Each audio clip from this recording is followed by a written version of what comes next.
12절로 17절까지 저와 여러분이 한 절씩 읽겠습니다.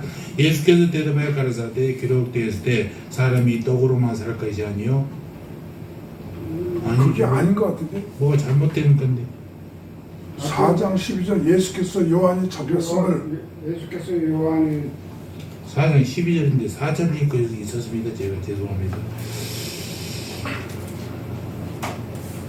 자 12절로 17절까지 예수께서 요한의 잡힘을 들으시고 갈릴리로 물러가셨다가 나사렛으로 떠나 스불론과 납달리 지경 제변에 있는 가버나움에 가서 사시니 이는 선지자 이사야로 하신 말씀을 이루려 하심이라 일렀으되 스불론 땅과 납달라 땅과 요단강 저편 해변길이 이방의 갈릴리여 흑암에 앉은 백성이 큰 빛을 보았고 사망의 땅과 그늘에 앉은 자들에게 빛이 비추었도다 하였느니라. 이때부터 예수께서 비로소 전파하여 가라사대 회개하라 천국이 가까웠느니라 하시더라.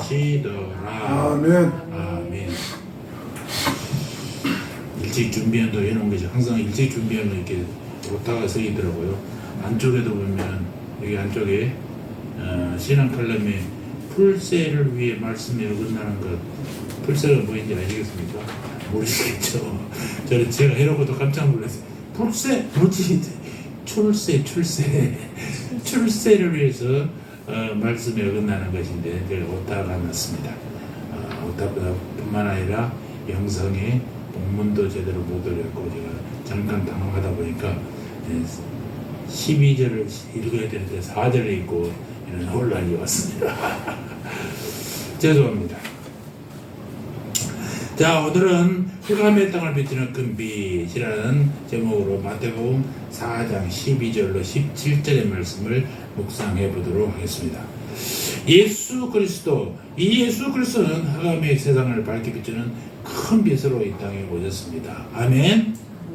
그리스도께서 육신을 입고 마리아의 태를 이용하여 태어나신 것 자체가 세상에 밝히는 빛이 오신 것이요 주님이 행하신 모든 사역 그 자체가 어둠을 물리치는 빛이 되었습니다. 오늘 본문에서 특히 15절과 16절을 보면 그것은 예수님의 1차 갈릴리 사역을 이사야 9장 1, 2절의 예언과 관련시키고 있다는 사실입니다. 예수님은 생애의 대부분을 갈릴리 바다 중심으로 활동을 했습니다. 갈릴리가 어딘지는 아시죠? 이스라엘의 전체 땅이에요. 여기 가운데가 갈릴리. 요즘에 전쟁이 일어난 지역이 어디냐면 이쪽이에요. 여기 가자죠. 원래는 팔레스타인들 다 살고 있었는데 1948년 2차 전쟁이 끝나고 나라가 전부 이스라엘 생겼잖아요. 강제로 이주시켰어요. 그리고 나머지들은 요 아래로 요 위로 밀어붙였다고요. 그러니까 원래 사는 사람들은 자기 땅을 이스라엘들이 차지했다고 그런 것이고 이스라엘 사람들은 원래 이 땅은 우리 땅이었다. 너희들이 차지하고 있었던 것이 뿐이었는데 다시 찾아온 거다라고 해서 항상 갈라져서 좀 전쟁이 복잡해집니다. 그래서 늘 밭자리 있고 그렇습니다.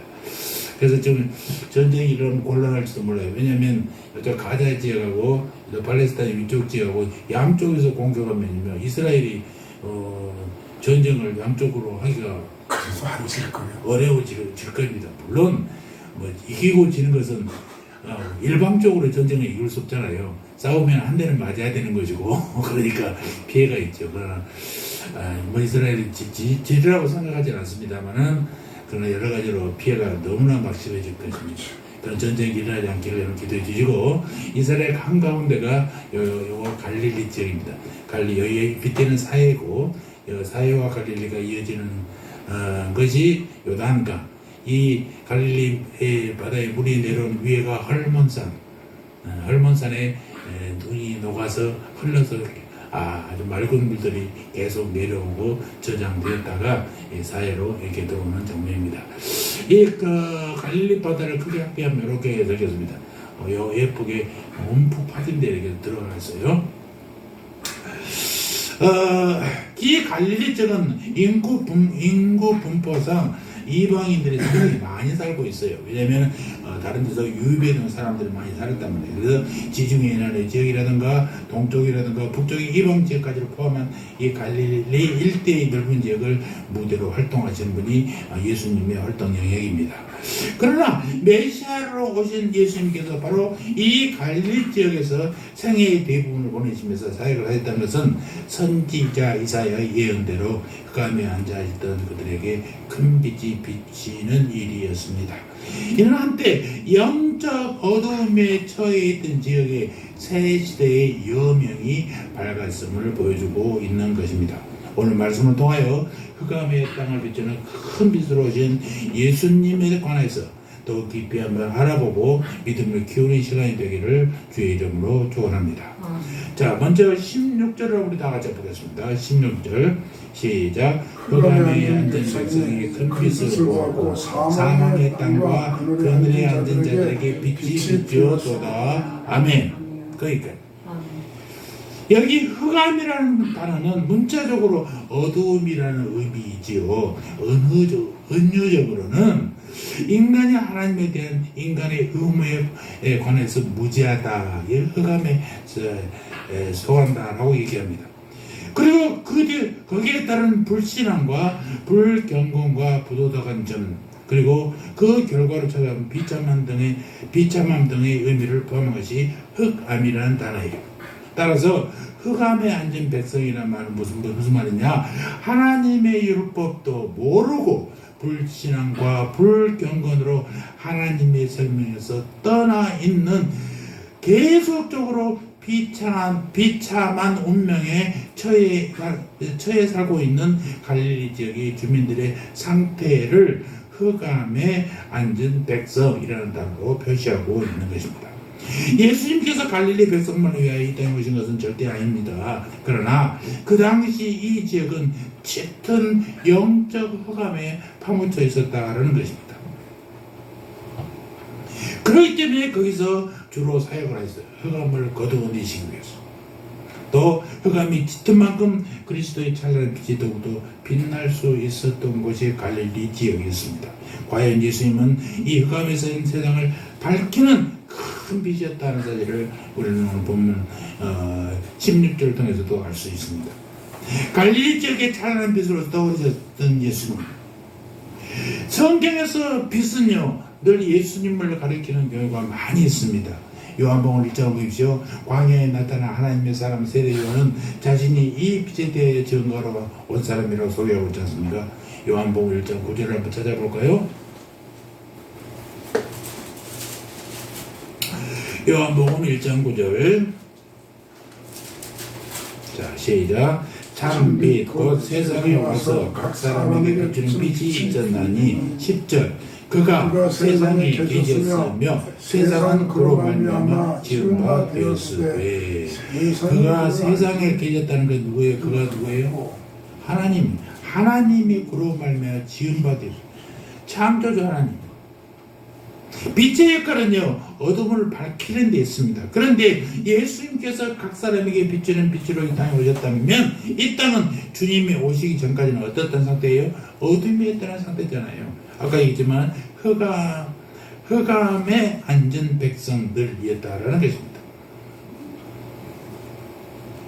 여러분, 태초에 하나님이 천지를 창조하시고 혼돈과 공허와 흑암이 기쁨이 있던 이 땅에 빛을 창조하셨을 때에 세상은 참으로 밝았습니다. 하나님이 제일 먼저 창조하신 게 뭐예요? 빛이 있으라 하니까 빛이 있었잖아요. 이 빛부터 내려주세요. 어둠을 물리치기 위해서는 빛이 절대적으로 필요해요. 그런데 아담과 하와가 범죄하여 타락하니까 빛 때문에 물러갔던 어둠이 다시 몰려오기 시작했어요. 그 타락한 인류는 허물과 죄로 죽은 존재가 되고 말았다라는 것입니다. 흑암에 앉은 사람들은 사망의 엄청난 골짜기를 다니면서 방황하고 미워하고 시기하고 질투했어요.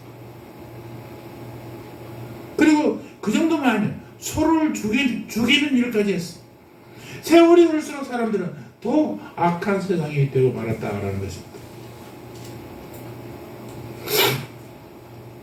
아담을 보십시오. 그는 하나님 앞에서 자신을 숨겼지 않습니까?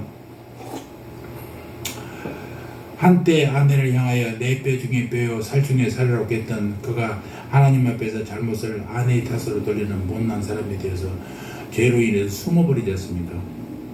영락교회 저 설악 수련관인가?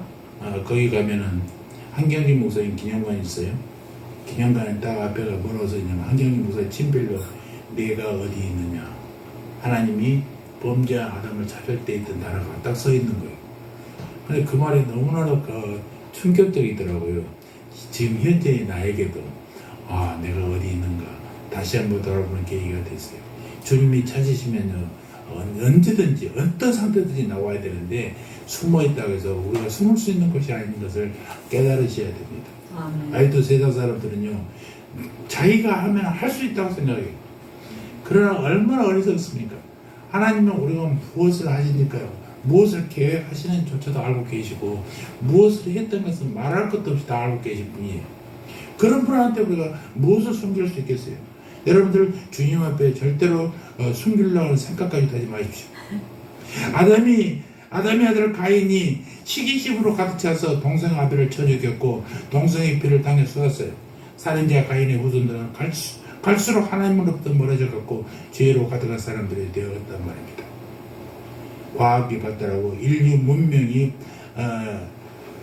발달해서 과거는 비교되지 않는 세상이 되었습니다만은 사람들의 마음 여전히 흑암에서 헤어나오지 못하고 있는 상태입니다. 사람의 마음에는 진정한 빛이 비추지 않았고 따라서 사람들은 스스로 지옥을 만들면서 살아오고 있어요. 그런데 그 어둠을 깨뜨리며 사람들을 밝은 빛으로 인도하는 큰 빛이 이 땅에 오셨으니 그분이 바로 누구입니까? 예수 그리스도이십니다. 할렐루야. 사랑하는 성도 여러분, 예수님은 세상을 밝히는 빛으로 이 땅에 오셨단 말입니다. 주님은 세상의 모든 어둠을 몰아내십니다. 보십시오. 사탄은 예수님이 공생애를 시작하기 전부터 교마의 시험을 통해서 예수님께 세상의 빛으로 역할을 못하게 만들었어요. 그러나 그 빛이 어디 가겠습니까? 아무리 어둠이 가린다 해도 그 어둠은요, 빛이 오면 다 물러가게 돼 있단 말입니다. 주님의 빛을 결코 없앨 수 없는 마귀들이 기필코 이길 수밖에 없는 것이 하나님의 말씀이고 예수님의 말씀입니다. 그리고 이어지는 예수님의 공생의 하루하루는 흑암에 쌓인 세상을 밝히는 광명한 빛으로서의 나날이었던 것을 우리는 보게 됩니다. 마태복음은 예수님의 33년의 일생을 이사야 선지자의 말을 인용하여 단 몇 마디로 요약하고 있지 않습니까?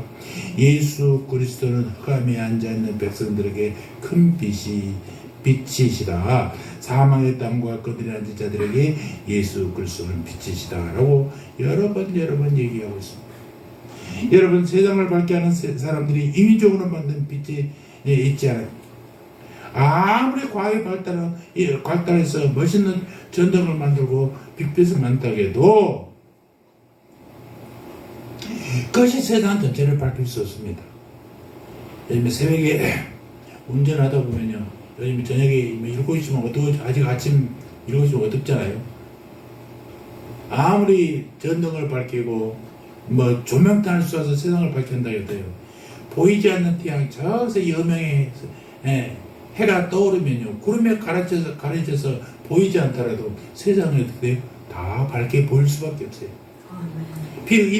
인위적인 불빛으로는요, 비교할 수 없는 큰 빛이 하나님이시라는 사실을 잊지 마시기 바랍니다. 그런데 그 어둠을 깨뜨리며 사람들을 밝게 세상으로 인도하신 분이 누구라고요? 예수 그리스도. 아멘. 예수 그리스도. 오직 예수님만이 세상을 밝게 하고 주님만이 우리의 마음에 어두운 그들을 완전히 쫓아내 버리실 수 있는 분이시라는 사실입니다. 구원의 빛은 오직 예수님만이 주어질 수 있습니다. 두 번째, 12절을 한번 볼까요? 12절 시작. 예수께서 요한이 잡혔음을 얻으시고 갈릴리로 물러가셨다가, 그러니까 이 빛을 위해서 세례 요한이 잡혀 죽임을 당했어요. 희생을 동반하는 빛, 예수님을 가리키는 것입니다. 흑암의 땅을 비추는 큰 빛 예수님이 이 땅에서 위대한 구속의 역사를 감당하신 데에는 많은 희생과 헌신이 필요했다라는 것입니다. 그 가운데 하나가 누구요? 세례 요한의 순교였다라는 사실입니다. 본문 12절에 보면 예수님께서 세례 요한의 체포 소식을 들으신 후에 갈릴리로 물러가셨다라고 했어요. 여기 좀 의문이 생기지 않습니까? 요한이 잡혔다는데 예수님은 왜 갈릴리로 물러가셨을까? 하나님의 예수님의 하나님 주신 큰 능력을 가지고 말이죠. 요한을 잡아가는 이 헤롯 당들 말에 싹 물리쳐버리고 요한을 구해서 얼마나 멋있었겠어요.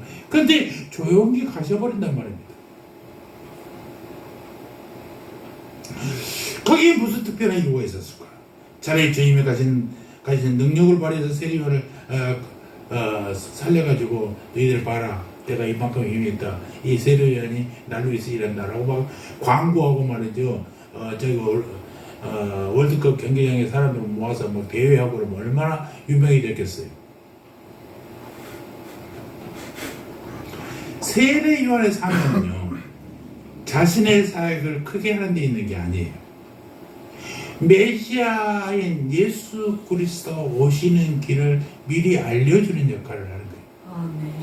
네. 예전에 조선시대 이제 임금이 지나가면은 앞에서 호령하는 사람들이 있었잖아요. 임금이 나가신다는 이제 행차하신다 하면 사람들이 딱 엎드리고 준비하고 길을 쫙 비켜주고 그러지 않습니까? 그런 식이에요. 예수님이 오신다. 그럼 미리 얘기해 주는 거예요. 길 비켜라. 너희들이 고개 숙여라 하고 얘기하시는 거란 말이에요. 그런 사람들이 빛을 그분한테 티가 나지도 않아. 누가 할지도 모르지만 결국은 누구예요? 오시는 예수님을 나타내기 위해서 그가 호령하고 얘기하는 것입니다. 아멘.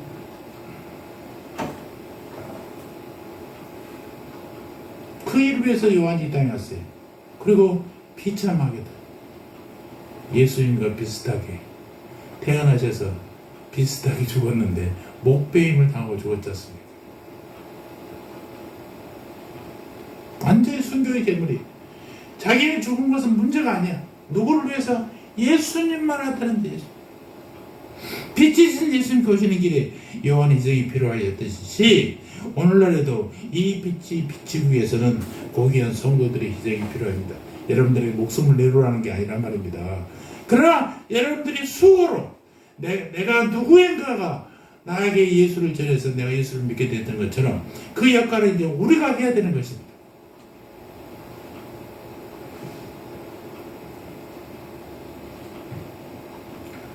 여러분, 세상에 예수님이 인류를 위해서 구원하러 오셨을까요?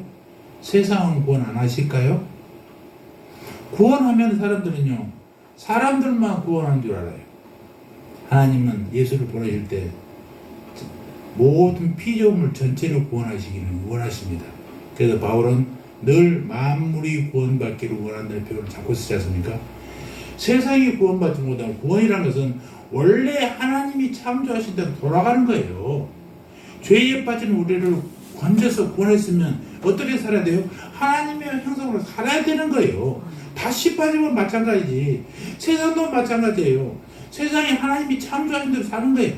인간이 욕심을 부려서 개발하고 막 해서 엉망이 되어버리면 하나님의 질서가 무너질 수도 있어요. 그럴 때 항상 경고하지 않습니까? 도로를 멋있게 탁 놓으면 무너뜨려가지고 이렇게 하면 안 된다라고 가르쳐 주잖아요. 이게 하나님이시라고.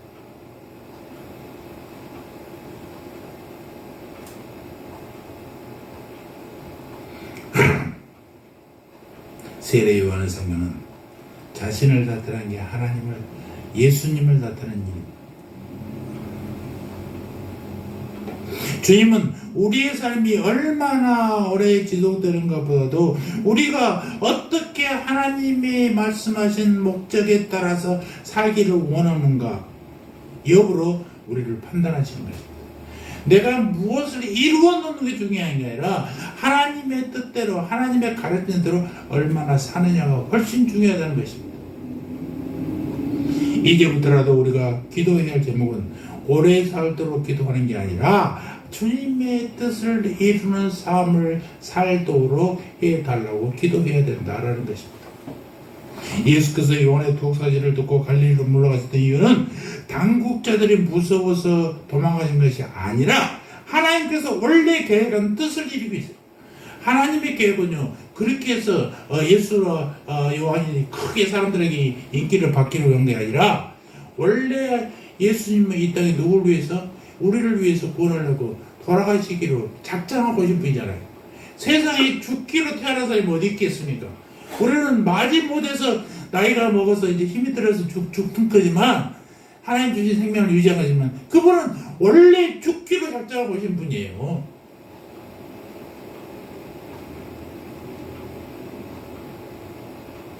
그래서 뭐라고 합니까? 본문 14절에 이는 선지자 이사야를 통하여 하신 말씀을 이루려 하심이니라. 하나님의 원래 계획대로 하는 거예요.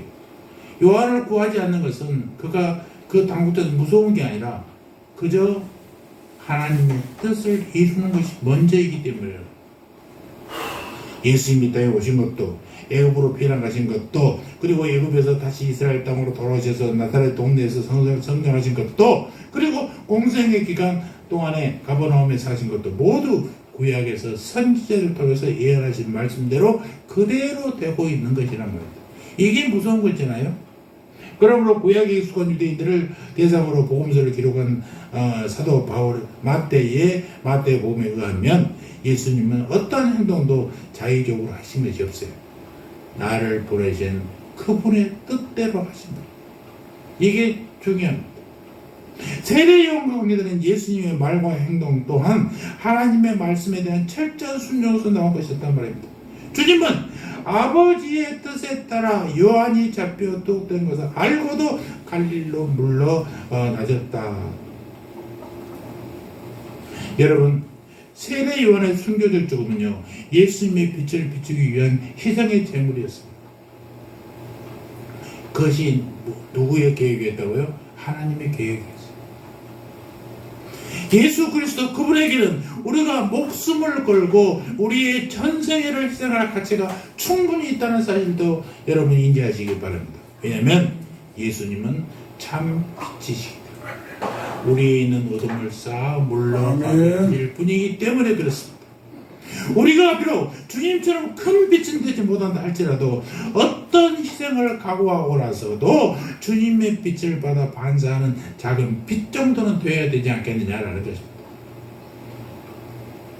달처럼 태양의 빛을 받아서 그냥 반사만 하는 달처럼 내 자체가 발광을 하지 못하지만 하나님의 말씀을 받으면 그 말씀대로 살아가는, 그래야 성도 그리스도인이라는 표현을 할 수 있지 않겠습니까? 아멘. 세 번째 15절 스불론 땅과 납달리 땅과 요단강 저편 해변길과 이방의 갈릴리여. 이 빛은 이스라엘과 이방의 갈릴리를 비추었습니다. 그건 무슨 말이냐, 지금 여기가 지도를 보십시오. 여기가 갈릴리 바다잖아요. 여기가 스불론 지역, 빨간 태양선 스불론 지역이고 여기 이쪽이 파란 틀이 납달리 땅이고, 그러니까 갈릴리의 지역에 있는 지역들이 스불론과 납달리 땅이잖아요. 요 지역을 이제 전체를 얘기하는 것입니다. 이 본절과 16절은 이사야 아까도 했던 9장 1절 2절에 대한 인용구란 말입니다. 이것은 과거 아수르 왕 디글랏 발레셋이 BC 732년에 갈릴리 지역을 침략하여 그곳 주민들을 포로로 잡아갔지만은 다시 자유를 찾게 될 것을 예언한 그 열왕기 하에 15장에 있는 내용입니다. 그러니까 예수님이 오기 전에 732년 전의 일이잖아요. 그런데 놀랍게도 마태복음은 이러한 예언을 보다 확대 해석해서 당시의 죄악과 불신의 어두운 가운데서 살던 갈릴리 사람들에게 메시아이신 예수님께서 오심으로 말미암아 영적 광명이 비추게 되었다라는 의미로 확장하여 사용하고 있다는 것입니다. 스불론 땅은 갈릴리 호수 남서쪽의 지역으로서 스불론 지파가 거주하는 땅이고, 납달리 땅은 갈릴리 호수의 북서쪽의 지역으로 납달리 지파가 거주하는 땅이에요. 그리고 요단강 저편은 갈릴리 해안 동쪽 지역을 말하고 있는 것입니다. 본문은 이방의 갈릴리여라고 얘기하고 있지 않습니까? 우리 예수님의 사역의 시작지는 어디예요? 유대나 예루살렘이 아니라 이방인들이 가장 많이 섞여 있다는 갈릴리 지역이라고 그랬어요. 왜 예수님은 이 복음 전파 사역을 예루살렘이나 같은 큰 도시에서 하지 않냐고? 당시 예루살렘은 나라의 수도로서 수많은 사람이 모였고 쉽게 복음을 전할 수 있는 곳이잖아요. 이런 데 선택하냐고 갈릴리를 선택했습니다. 스불론과 납달리 연결하는 장소에서 시작하셨느냐라는 것입니다. 그 이유는 세상을 비추는 빛이 이스라엘 사람들만을 위한 것이 아니라 전 인류를 위한 것임을 가르치기 위한 것입니다. 아직도 이스라엘 사람들은요, 자기들이 선민이라고 하나님이 택하는 건 맞지요. 그러나 자기들만 택한 게 아니에요. 너희들을 본으로 샘플로 선택한 거지, 하나님은 전 인류를 구원하시기 위한 거지 자기들만 하는 게 아니에요.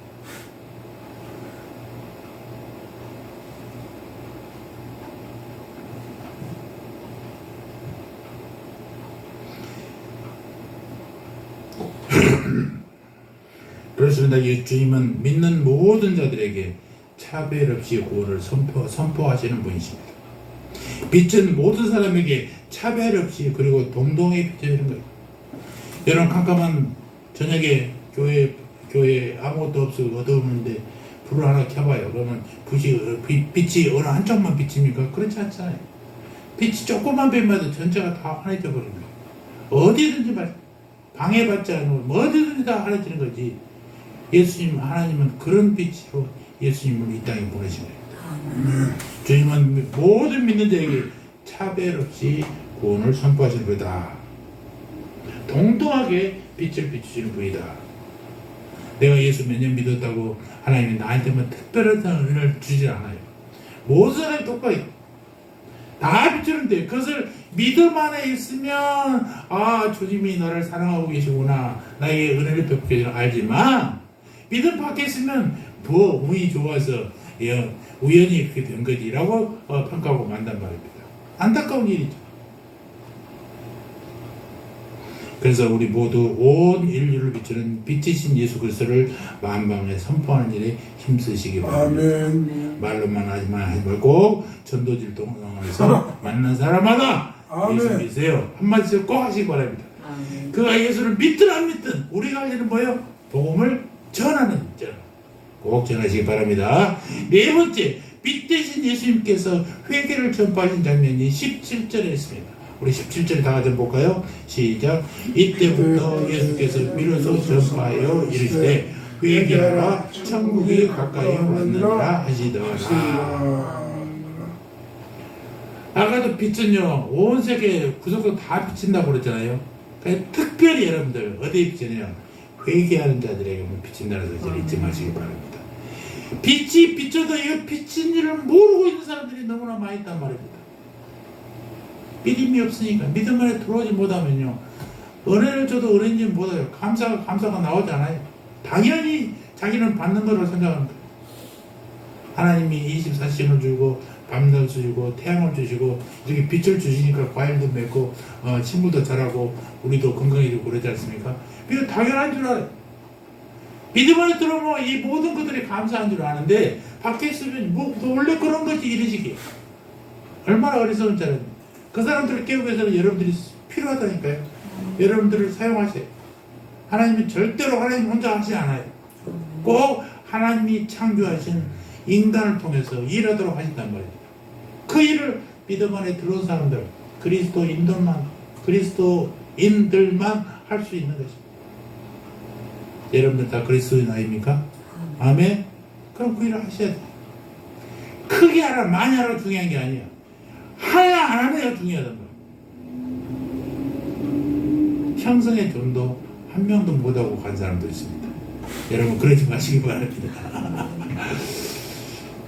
숫자로 계산하면요, 전도가 얼마나 교회들이 부흥할 수 있느냐. 한 사람이 교회를 개척해서 설립해서 1년에 한 명씩만 전도하면 10년이면 몇 명 된 줄 아십니까? 한 명이 2명 되고 2명이 4명 되고 4명이 8명 되고 1024명 됩니다. 숫자 놀랍죠? 예, 10년 견디면 1000명 되는 거예요. 그래야 정상 아니에요. 근데 교인들이요, 자기만 구원받지 남에게 아무 상관없어요. 나만 잘 되면 되는 거예요. 내 새끼 내 가정만 잘 되면 되는 거예요. 이거는 정말 답답하. 예수님이 볼 때 정말 답답하고. 그래, 네가 착한 척을 했는데 내가 내 마음에 뭔가 안 들어. 하나님 마음에 흡족한 사람들이 돼야 돼. 그래야 그게 그리스도이지. 자식도 여러 가지 질이 있잖아요. 말 잘 듣고 말하지 않아도 공부도 잘하고 상 타오고, 근데 너가 아버지가 누구냐, 아버지도 기분 좋고 이러는데, 맨날 경찰서나 댕겨서 말이야. 이러면 골치 아프지. 그래도 그 자식 아니라고 누가 부모가 얘기하겠어요? 어떤 것도 마음이 가겠어요. 다 자식은 뭐 10손가락 경으로도 안 아픈 사람 없다지만 그래도 이쁜 놈이 있다니까, 여러분. 그 이쁜 그리스도인이 되시기를 주의로 축원합니다. 천국은 돈으로 살 수 있습니까? 돈으로만 살 수 있으면 부자들 다 천국 가지. 권력으로 갈 수 있습니까? 권력 있는 놈들 다 가지. 무슨 짓을 해도 권력으로 죽을 때 뭐 권력으로 야 도장 찍어 천국 입장권 탁 찍어 가면 될 거 아니에요. 그렇게 되면 뭐 걱정이겠어. 아무도 할 수 없어.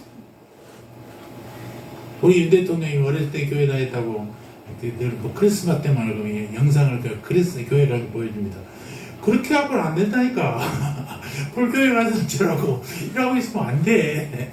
정치니까 할 수 없지만 정말로 예수 제대로 믿지 않으면 아무 필요 없어요. 아멘.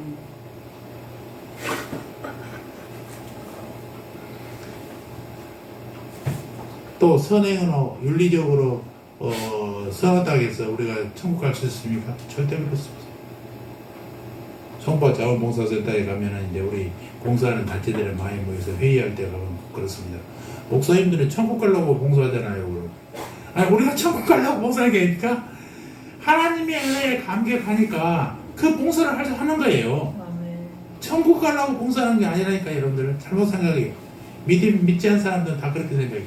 좋은 일 많이 하면 천국 간다고. 천만의 말씀. 예수 안 믿으면 갈 수 없습니다. 아멘. 제가 월요일마다 가는 기도 모임에 갔는데 요즘에 이제 문제가 이제 차별금지법 반대 운동을 합니다. 그리스도 우리 기독교가 아주 차별금지법이 심각한 문제거든요. 왜냐하면은 학교에서 만약에 교회에 다닌 놈 안 다닌 놈 구별하면 어떻게 해요? 반대. 남녀 구별하면 차별하면 안 돼. 그러니까 여자가 화장실 가도 괜찮고 남자 화장실 가도 괜찮고 남자가 여자 화장실 가도 괜찮아. 뭐 그래 뭐 이게 대단히 그 인권 보호 차원 같지만 이거 큰 잘못이잖아요. 이거 반대하게 기도교가 좀 무채 기도가 있거든요.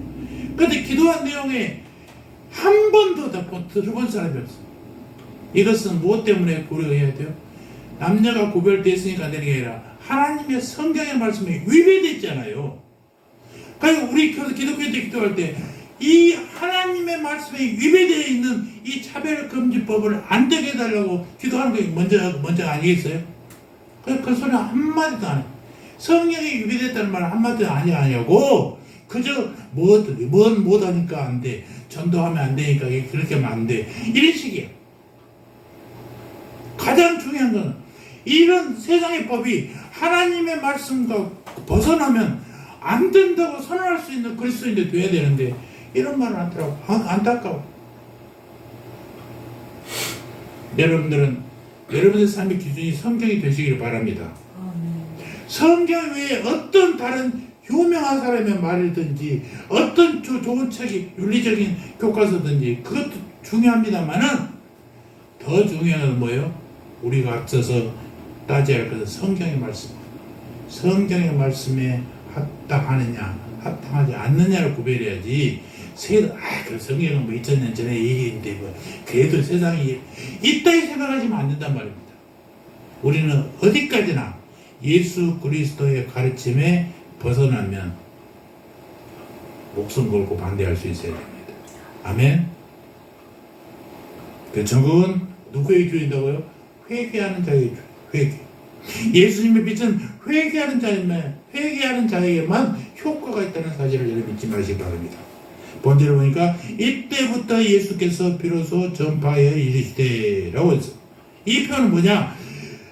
예수께서 공개적으로 선포함과 아울러서 개인적으로 담소하듯이 차근차근 이야기하면서 천국 복음을 전거했다는 사실을 알고 암시하고 있는 것입니다. 여러분, 아마도 오늘의 그리스도인들에게서 가장 큰 문제는 뭐냐? 회개를 찾아보기 어렵다는 거예요. 회개한 얘기하면요, 고리타분하다고 얘기해요.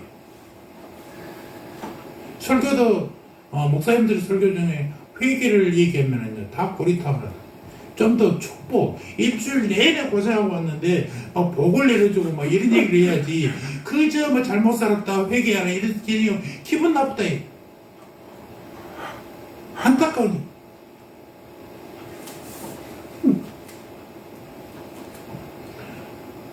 우리가 죄를 위해서 가슴이 무너져갈 것 같은 그런 안타까운 마음을 가지고 통회하는 마음으로 주님께 눈물을 쏟으면서 기도해야 돼.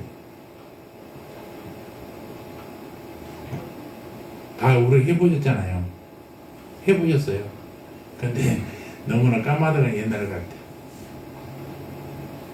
저도 성가대 지휘자를 27년 동안 했는데 찬양곡을 하나 고르는데도 한 달 전에 미리 골라서 연습을 하고 그러거든요. 근데 내가 찬양을 듣고 눈물 흘리지 않냐고 고른 찬양이 없을 정도로 늘 그 찬양에 내가 먼저 은혜를 받아서 했던 기억들이 많이 납니다. 근데 요즘에는요, 찬양을 들어도 별로예요. 너무 익숙이 되어갖고 익숙한 것에 감동을 하지 않아요. 그런 나를 보면서 참 스스로 많이 반성하게 됩니다. 말씀을 읽으면서도 정말로 감격하고 감동하고 있던 기억들이 너무나 옛날 같아요. 훨씬 옛날보다 설교도 잘할 수 있고 훨씬 더 성경도 많이 하고 기도도 많이 하지만 나에게 익숙한 것에 감사할 줄 모르니까 이게 다 도쳐버리고 만 것입니다. 우리가 익숙한 것에 감사한다는 것이 얼마나 좋은지 모릅니다. 우리 장로님이요, 저한테 10만원씩만 용돈 줘봐요, 일주일에. 나 무지하게 우리 장로님 고맙지. 근데요, 한 주만 딱 안 주잖아요? 그러면 왜 장로님이 안 줄까? 이런다니까. 당연히 내가 받을 것으로 생각한다고요. 내가 무슨 권한으로 장로님한테 10만원을 받겠어요? 그런데 당연히 그런다고, 당연히. 왜 안 줘? 말이 돼? 그런데 그걸 하고 있어요, 우리가. 하나님의 은혜를 베풀어서 우리가 살아가는 것도 당연한 걸로 알아. 뭐가 안 되면 왜 하나님 그러세요? 그럼 따지는 거지, 우리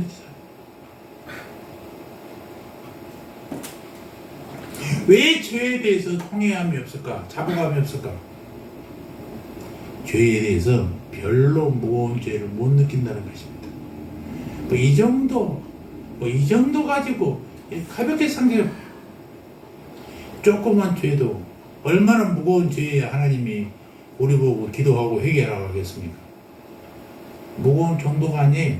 크고 작은 정도가 아니에요. 여러분, 소매치기였는데 우리 권사님 호주머니를 탁 들고 소매치기했는데 1,000원짜리밖에 없어. 이거 소매치기 아닐까요?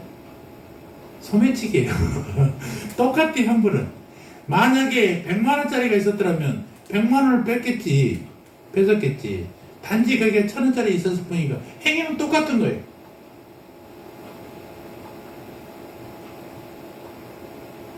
소매치기는 1,000원짜리 뽑아가지고 에이 기분 더러워, 운수 더럽네 그러겠죠. 그런데 행위는 똑같아요. 그런 소매치기 범위예요.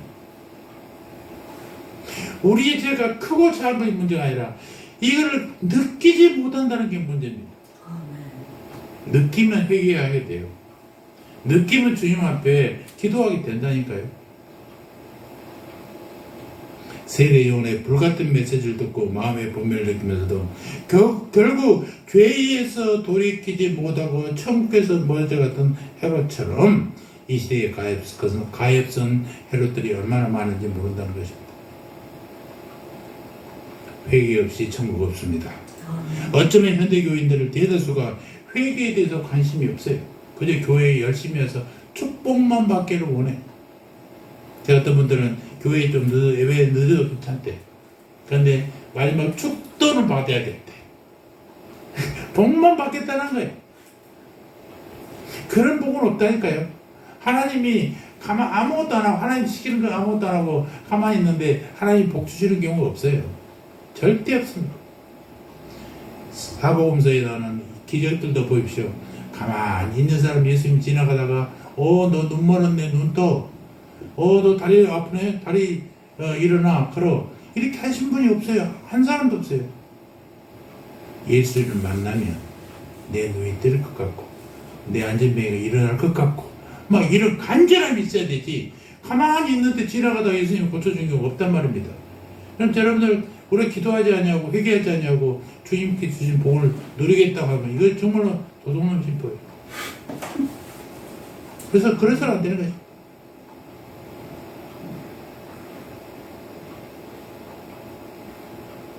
하나님 앞에서 회개하지 않는 심령은 언제나 어둠 속에 있는 자들이라는 것입니다. 예수님이 이런 사람들을 위해서 참빛으로 이 땅에 오셨어요. 그리고 어둠으로부터 사람들을 구하기 위해서 외치신단 말입니다. 뭐라고? 회개하라, 천국이 가까이. 사랑하는 성도 여러분, 여러분의 생애에 진정한 회개가 있는지 한번 돌이켜 봅시다. 천국은 회개하는 자에게 찾아온다는 사실도 다시 한번 우리가 명심하시기 바랍니다. 기억하십시오. 우리는 허물과 죄로 인해 죽었던 자들입니다. 본질상 진노의 자식들이. 우리는 갈릴리 주민들처럼 이 땅에 소외된 자들이고 정치적으로나 사회적으로나 내세울 것이 없는 자들입니다. 주류 사회에서 멸시받는 자들이. 그런데 우리 주 예수님으로 말미암아 어두운 터널에서 빠져나와서 밝은 빛을 볼 수 있게 되었다라는 것입니다. 이 회개를 통하여 그리스도의 의를 힘입어서 하나님의 자녀가 되었다라는 것입니다. 그리고 십자가 보혈의 복음으로 천국 백성이 된 복된 사람들인 것을 믿으시기 바랍니다. 아멘. 이 복된 사람으로 만족하는 게 아니라 아까도 얘기했지만 나에게 주신 이 복을 나만이 누린 게 아니라 교회 안에서 우리 믿음의 사람들끼리만 누린 게 아니라 밖에 멀지는 몰고 있는 어두운 사람들을 알려줘야 될 거 아니에요? 그 역할을 여러분들 하시기 바랍니다. 그래서 축복받는 주님의 자녀들이 되기를 주의 이름으로 축원합니다. 아멘. 할렐루야. 하나님 아버지 감사합니다. 우상의 영과 미신의 영으로 가득 찬 이 땅을 하나님 나라 강하게 비추어 주시옵소서. 빛을 오신 주님이시여 번영의 신학과 세속주의 함몰되어가는 이 한국교회 위에 회개의 영을 넘치도록 부어주시옵소서. 그리고 70년이 넘도록 최악의 학정에 시달리고는 저 북녘의 2천만 동포들, 또 아멜과 토굴에 유리하는 수십만의 지하교회의 성도들, 중국에서 다시 북송될까봐 불안에 떨고 있는 탈북민들, 그들을 위해 자유와 평화의 빛을 비춰주시옵시고 아버지 빨리 복음의 통일이 이루어져서 북녘 땅의 저 어두운 곳에 빛을 비춰주시옵소서. 아멘. 감사합니다. 예수님의 이름으로 기도합니다. 아멘.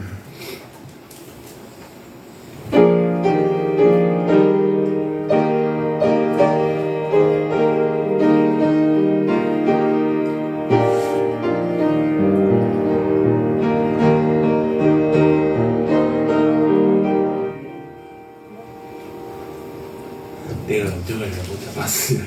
아니야, 제가 잘못했네. 86자?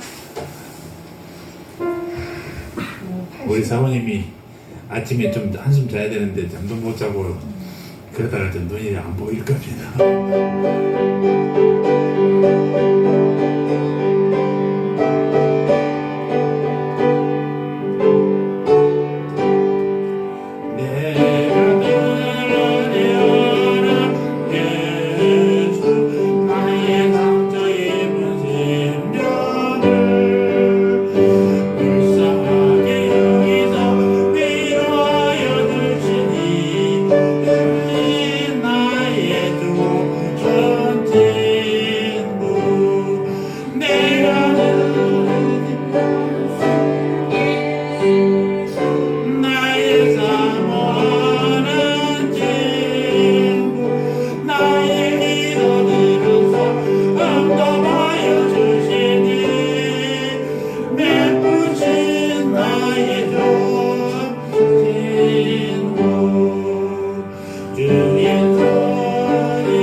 하나님 우리 아버지의 사랑과 성령 하나님의 내주 교통 인도하심이 흑암의 땅을 비추는 큰 빛 되신 예수님 말씀을 늘 기억하며 우리의 삶의 모습을 회개하고 그리스도의 의의를 힘입어 하나님의 자녀로서 십자가 보혈의 복음을 전하고 실천하는 주님의 백성들 되고자 하지만은 고해수인 성도들 머리 위에 저들의 가정과 자녀와 삶의 터전 위에 이제로부터 영원토록 영원토록 함께 있을지어다.